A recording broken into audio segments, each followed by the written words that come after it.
Fala turma, boa noite, tranquilo, tudo bem? Bora bater um papo aí singelo sobre terapeuta, na verdade, acompanhante terapêutico, acompanhante de terapia. Então, essa profissão do terapeuta, ela é reconhecida legalmente. Existem alguns tipos de terapeutas que têm regulamentação e também é reconhecida pela classificação brasileira de ocupações do Ministério do Trabalho e Emprego. Então, essa questão de terapeuta dá uma ideia de bem-estar social, dá uma ideia de bem-estar da saúde. Num primeiro momento, pode parecer que somente profissionais da saúde podem ser terapeutas ou acompanhantes terapêuticos, mas não é bem assim. Por quê? Porque existem ideias de terapia que são terapias mais direcionadas ao dia a dia, mais direcionadas ao bem-estar social e não exatamente questões de saúde, tá? Então, quando a gente fala de acompanhante terapêutico, de AT, esse AT ele pode tanto vir de uma formação de educação como pode vir de uma formação da saúde. Óbvio que quando você fala terapia de atividades exclusivas da psicologia, somente psicólogos, profissional da saúde. Quando você fala de terapias exclusivas da terapia ocupacional e da fisioterapia, terapia de profissional da saúde. Eu não estou dizendo que não existam terapias exclusivas de profissionais da saúde, não é isso que eu estou dizendo, tá? O que eu estou dizendo é que o termo terapia dá uma ideia de bem-estar social, bem-estar cotidiano. E esse bem-estar cotidiano pode ser uma ida ao shopping, pode ser o ambiente escolar, pode ser as atividades físicas numa academia. Existem N situações. Por isso é que eu estou dizendo que o termo terapia, no sentido de acompanhante terapêutico, é um termo mais amplo, é uma questão mais multi-inter ou transdisciplinar, como preferirem. É importante voltar lá no começo da minha colocação do vídeo, onde eu mencionei a questão das profissões regulamentadas. O que é uma profissão regulamentada? É aquela que a União, por meio do Congresso Nacional, Câmara e Senado, nos termos do artigo 22 da Constituição, regulamentou, disse quais são os requisitos para a pessoa se tornar aquele profissional X ou Y. Assistente social tem regulamentação, educador físico, advogado, médico veterinário, etc. Mas, assim, acompanhante terapêutico, não, tá?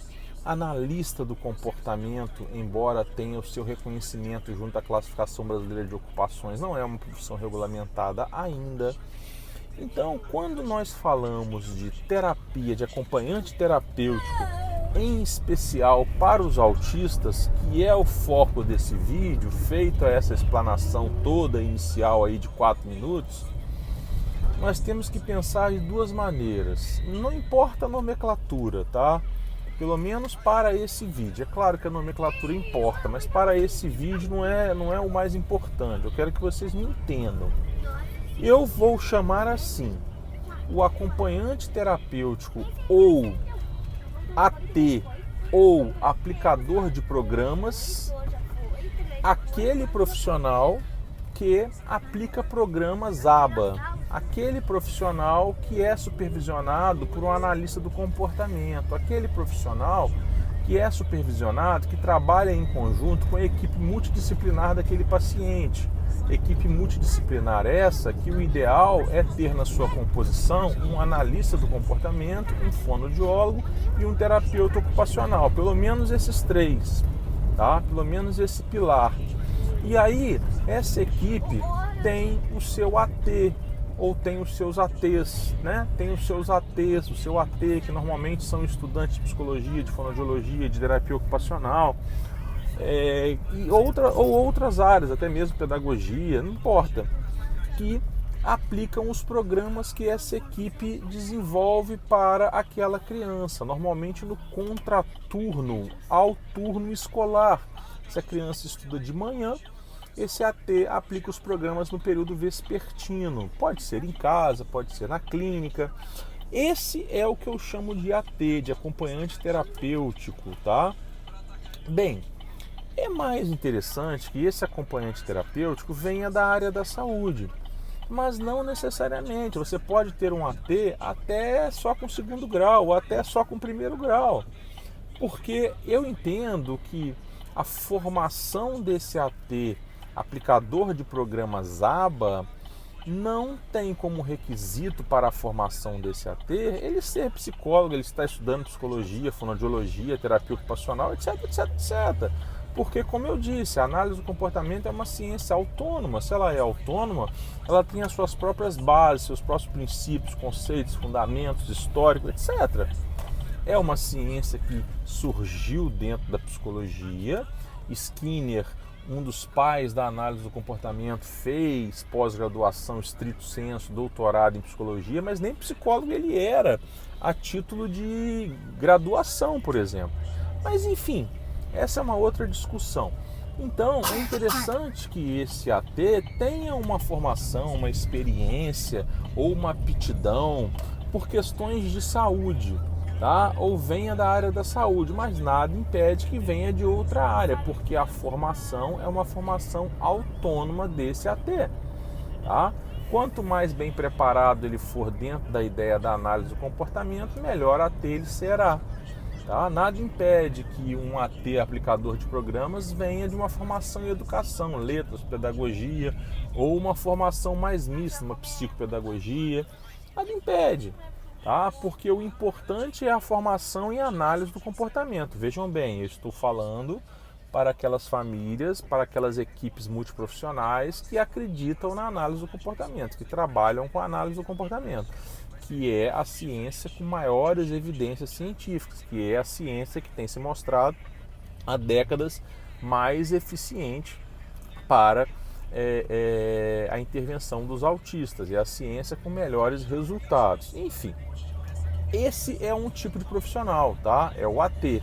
Agora, o mediador ou o professor de apoio, que também pode receber o nome de AT, mas aí eu já prefiro chamar de mediador ou de professor de apoio, é aquele AT que trabalha na escola, tá?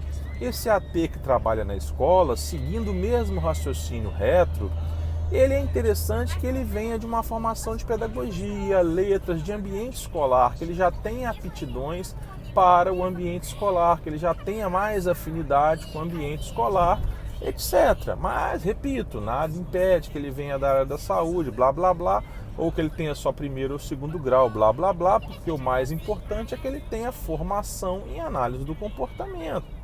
Agora, quanto às práticas pedagógicas, que também serão importantes para ele nessa mediação junto com a criança na escola, ele vai ter que aprender na prática, ele vai ter que fazer outros cursos de formação, ou um curso de formação de AT vai ter que ter esse conteúdo, ou ele vai ter que vir de uma pedagogia, ou até mesmo ele vai ter que ter uma especialidade em psicologia escolar.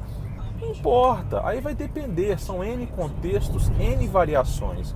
O que eu quero que vocês entendam é que o direito que está previsto no Estatuto dos Autistas, no Estatuto das Pessoas com Deficiência, na Lei de Direitos dos Autistas de 2012, o autista tem direito ao acompanhante terapêutico, não importa o nome, tem direito ao professor de apoio, ao mediador, não importa o nome que você vai dar. E esse mediador, ele tem que estar lá na escola auxiliando e ele tem que estar ajudando essa equipe multiprofissional, porque senão vai ficar muito dispendioso, muito caro para essa família custear horas de terapia ABA de profissionais mais gabaritados.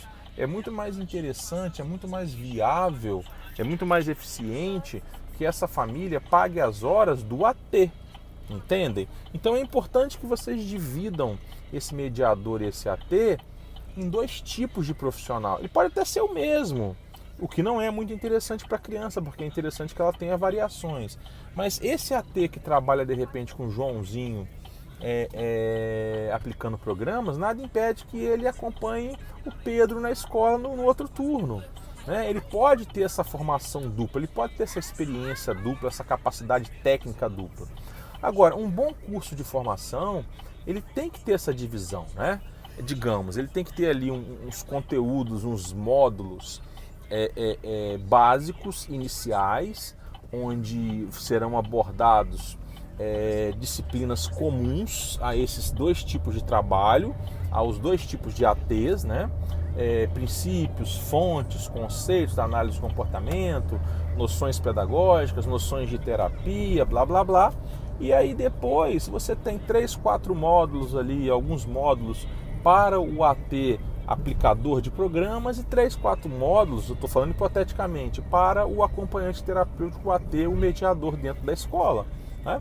Um curso completo, ele tem que, no mínimo, dar essa noção de separação, porque são trabalhos diferentes, são momentos diferentes.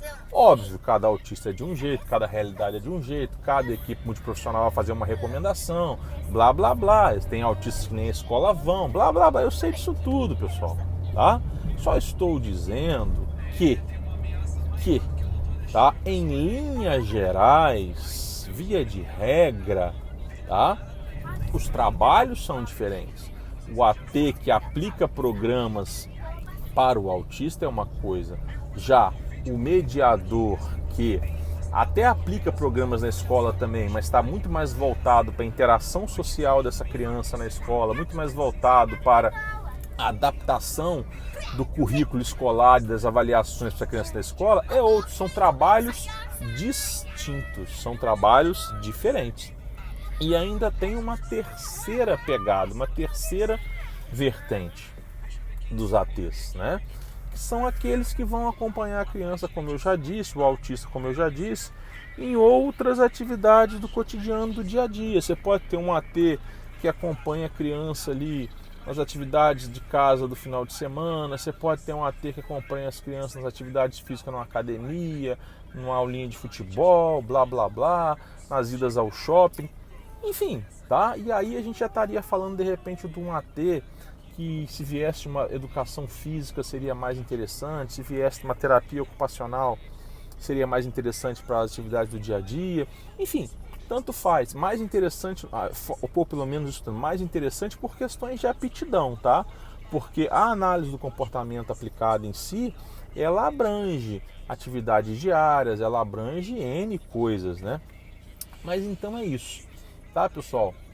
Esse direito é um direito dos autistas, mas é um direito que, para surtir efeito, para ter resultados, para essa criança se desenvolver de uma maneira interessante, de uma maneira intensa, é preciso que esse AT tenha uma boa formação e tenha a noção de que os trabalhos são diferentes, que para ele exercer esses trabalhos tão diferentes com competência, ele terá que estudar coisas diferentes, ele terá que adquirir experiências diferentes, ele tem que ficar atento a isso.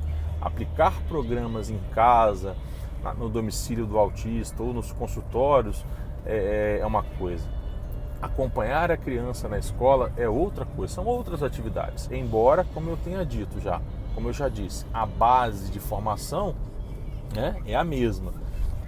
Mas saindo da base, a partir da base, existem conhecimentos diferentes que são necessários, não é? Bem, dá um like aí nesse vídeo, compartilhem, inscrevam-se no canal caso vocês gostem do vídeo e caso vocês queiram estar sempre aí acompanhando as minhas ponderações e colocações. Tá certo, pessoal? Um grande abraço para vocês.